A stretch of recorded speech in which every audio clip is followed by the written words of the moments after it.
Hello दोस्तों, मैं गुंजन सिंह स्वागत करती हूँ आपका आपके अपने चैनल टारगेट विद हिंदी पर। तो दोस्तों शुरू करते हैं आज की महत्वपूर्ण क्लास अपने एक नए टॉपिक के साथ। उससे पहले जैसा कि आप जानते ही हैं, हम इस चैनल पर हिंदी विषय की तैयारी कर रहे हैं जो हर एक एग्ज़ाम में अत्यंत महत्वपूर्ण है। तो दोस्तों किसी भी एग्ज़ाम में हिंदी विषय में अपना बेस्ट से बेस्ट देने के लिए हमारे चैनल से जुड़े रहें। और जिन्होंने हमारे चैनल को अभी तक सब्सक्राइब नहीं किया वह प्लीज़ हमारे चैनल को सब्सक्राइब करें और बेल आइकन के बटन को प्रेस करें, जिससे हमारी हर एक आने वाली वीडियो का नोटिफिकेशन आपको मिल सके। तो चलिए शुरू करते हैं। काल। काल अर्थात समय। काल होता है समय का बोध कराने वाला। किसके समय का बोध कराने वाला? क्रिया के जिस रूप से कार्य करने या होने के समय का बोध होता है उसे काल कहते हैं। क्रिया हम पढ़ ही चुके हैं। क्रिया क्या होता है? किसी काम का करना या होना। काम कब हो रहा है, किस समय हो रहा है, इसका बोध हो, वही काल है। दूसरे शब्दों में देखते हैं, क्रिया के उस रूपांतर को काल कहते हैं जिससे उसके कार्य व्यापार का समय और उसकी पूर्ण अथवा अपूर्ण अवस्था का बोध हो। तो क्या है काल? एक तो है क्रिया का समय, कि क्रिया किस समय हो रही है, वो काल है। दूसरा कि वह क्रिया या वह कार्य पूर्ण हुआ या नहीं हुआ या अपूर्ण अवस्था में, किस अवस्था में, पूर्ण अवस्था में या अपूर्ण अवस्था में, इसका बोध कराए तो वह भी काल होता है। ठीक, जैसे वह पढ़ रहा है, वह पढ़ रहा है, ये क्या है? पढ़ना, क्रिया। पढ़ रहा है, इससे क्या बोध हो रहा है? कि वह वर्तमान में पढ़ रहा है, वह वर्तमान में पढ़ रहा है। हम काल का पता कैसे लगाएंगे कि वह किस काल का है? जिसके लिए हमें क्रिया की आवश्यकता पड़ती है।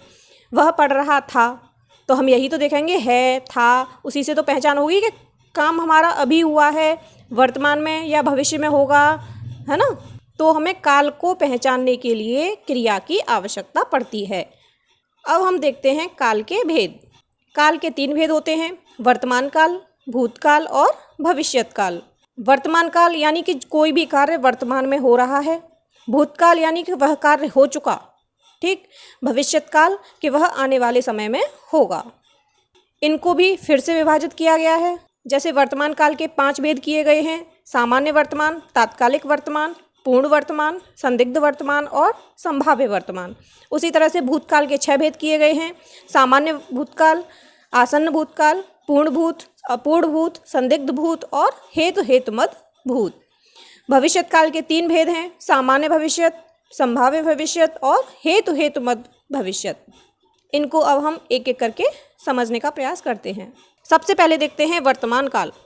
क्रिया के व्यापार की निरंतरता को, यानी जो क्रिया है वह निरंतर हो रही है, निरंतरता को, किसको? निरंतरता को वर्तमान काल कहते हैं। इसमें क्रिया का आरंभ हो चुका होता है, इसमें क्रिया का आरंभ हो चुका होता है परंतु समाप्त नहीं होता। ठीक। तो वर्तमान काल में क्या है? क्रिया आरंभ हो चुकी है और समाप्त नहीं हुई है। जैसे वह खाता है, वर्तमान काल है। हम क्रिया देखेंगे, खाता है, खाता है यानी खाता है वर्तमान में। ठीक। इसके सामान्य वर्तमान, सामान्य वर्तमान में है क्रिया का वह रूप जिससे कार्य वर्तमान में होना पाया जाए। जैसे वह आता है, पक्षी आकाश में उड़ते हैं, ये क्रिया हैं। इनको देख के हम ये पता लगा सकते हैं कि ये सामान्य वर्तमान में है। तात्कालिक वर्तमान, तात्कालिक यानी तत्काल में हो रही है। मैं पढ़ रहा हूँ, पढ़ रहा हूँ, पक्षी आकाश में उड़ रहे हैं।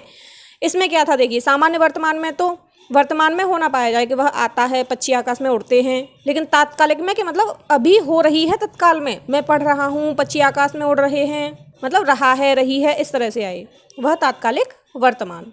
उसके बाद है पूर्ण वर्तमान, यानी कि वर्तमान में कार्य की पूर्ण सिद्धि, कार्य हो चुका है लेकिन वर्तमान में ही। जैसे वह आया है, वह आया है।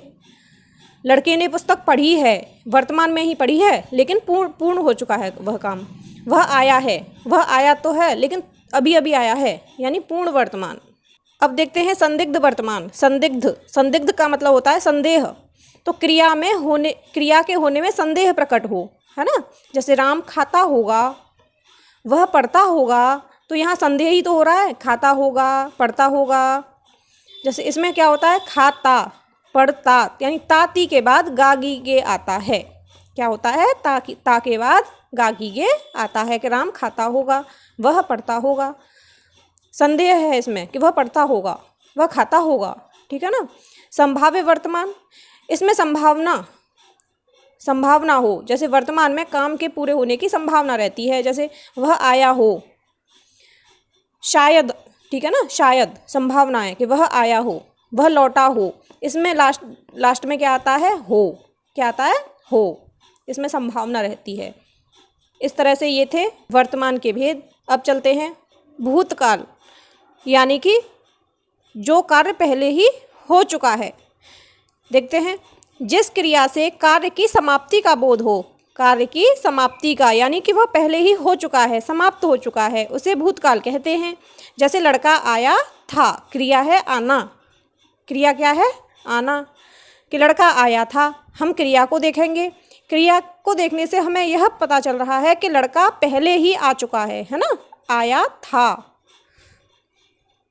भूतकाल के भी भेद हैं, देखते हैं। सामान्य भूत, क्रिया की समाप्ति के, जो क्रिया है वह समाप्त हो चुकी हो, मतलब समाप्ति के समय का ज्ञान न हो। मोहन आया, सीता गई, क्रिया समाप्त तो हो चुकी है लेकिन हमें समय नहीं पता। मोहन आया, सीता गई, हमें यह पता चल रहा है कि मोहन आया था, लेकिन कब आया था ये नहीं पता, तो ये है सामान्य भूत, ठीक है। आसन्न भूत, देखिए भूतकाल में जो क्रिया है वह समाप्त हो चुकी होती है। अब देखना ये होता है कि क्रिया की समाप्ति कैसे हुई है, अभी हुई है या तुरंत हुई है या पहले हुई है। आसन्न भूत में क्या है कि जो क्रिया की समाप्ति है वो आसन्न में हुई है। आसन्न से मतलब होता है निकट, तो जहाँ क्रिया की समाप्ति निकट में ही हुई हो, निकट भूत में हो चुकी हो, उसे आसन्न भूत। जैसे कि मैं खाना खा चुका हूँ, मैं खाना खा चुका हूँ। अंकुर नैनीताल से लौटा है, तो ये खा चुका हूँ, लौटा है, ये पहले ही हो चुका है, यानी क्रिया समाप्त हो चुकी है। वह खाना खा चुका, वह लौट चुका, लेकिन कब, अभी, निकट में ही, ठीक है ना। पूर्णभूत में क्या होता है, क्रिया की समाप्ति के समय का स्पष्ट बोध होता है कि क्रिया को समाप्त हुए काफ़ी समय बीत चुका है, यानी पूर्णभूत, क्रिया पूरी तरह से समाप्त हो चुकी है, वो भी भूतकाल में। जैसे उसने मुरारी को मारा था, उसने मुरारी को मारा था। वर्षा हो रही थी, अब ये मारा था और वर्षा हो रही थी, यानी कि पहले ही हो चुका है, काफ़ी समय हो गया है, ठीक है। इसमें था, थी, थे ये आता है। अपूर्णभूत, क्रिया भूतकाल में हो रही थी किंतु उसकी समाप्ति का नहीं पता, यानी अपूर्ण।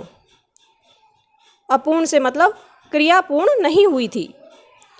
गीता सो रही थी, क्या क्रिया हो रही है, सोना हो रहा है, लेकिन उसके जगने का नहीं पता, उसकी ये पता है कि वह सो रही थी। तो इसमें क्रिया भूतकाल में हो तो रही थी लेकिन उसकी समाप्ति का पता नहीं चलता, जैसे गीता सो रही थी, इसमें आता है रहा था, रही थे, ठीक है। संदिग्ध भूत, संदिग्ध भूत में क्या होता है, संदिग्ध यानी कि संदेह बना रहता है कि क्रिया भूतकाल में पूरा हुई या नहीं हुई। जैसे तुमने गाया होगा, क्रिया क्या है, गाना, लेकिन संदिग्ध है, संदेह है कि गाया होगा, ठीक है ना। तुमने गाया होगा, तुमने यह काम किया होगा, यहाँ एक तरह से प्रश्नवाचक होता है, जैसे तुमने गाया होगा। आगे देखते हैं, हेतु हेतु मत भूत, हेतु हेतु मत भूत, क्रिया भूतकाल में होने वाली थी परंतु किसी कारण न हो सकी, ठीक है ना। इसमें हेतु हेतु यानी कारण होता है इसमें कि किसी कारणवश न हो सकी। अब इसमें दोनों ही स्थिति होती हैं कि कारण दिया भी होता है कि क्रिया किस कारण नहीं हो सकी, और कारण नहीं भी दिया होता है ना, लेकिन क्रिया किसी कारणवश नहीं हो सकती। जैसे यदि वह पढ़ता तो परीक्षा में उत्तीर्ण हो जाता, ये है क्रिया, ठीक है ना। परीक्षा में पढ़ता तो उत्तीर्ण हो जाता, ठीक है, उत्तीर्ण होना क्रिया है ये। अब यदि वह पढ़ता, यहाँ पर क्या है, एक कारण दे दिया है कि यदि वह पढ़ता तो ही तो परीक्षा में उत्तीर्ण होता, इसमें तो है कारण। लेकिन मैं जाता इसमें कारण नहीं दिया, जैसे कि यदि तुम आते तो मैं जाता, यदि तुम आते तो मैं खाता, यदि तुम खाते तो मैं खाता।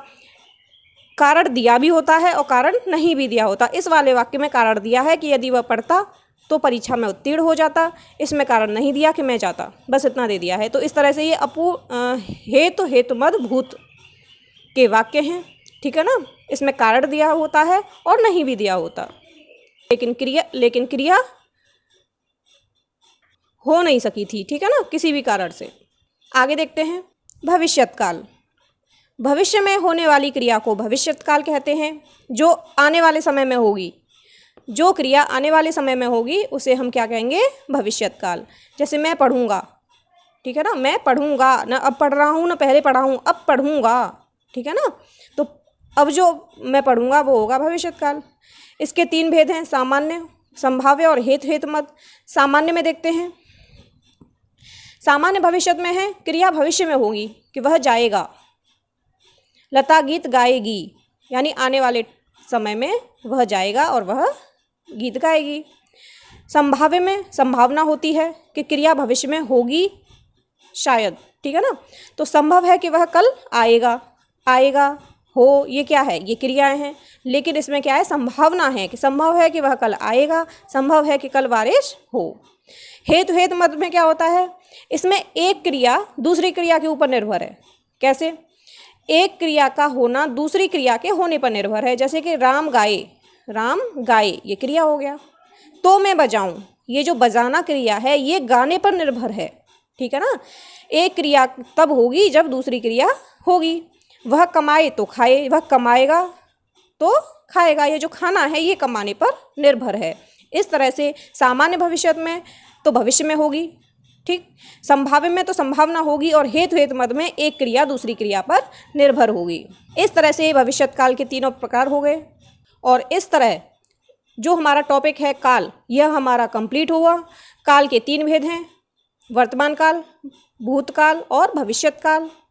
वर्तमान काल के 5 भेद हैं, भूतकाल के 6 भेद हैं और भविष्यत काल के 3 भेद हैं। अब तीनों के एक एक करके एग्जाम्पल देख लेते हैं।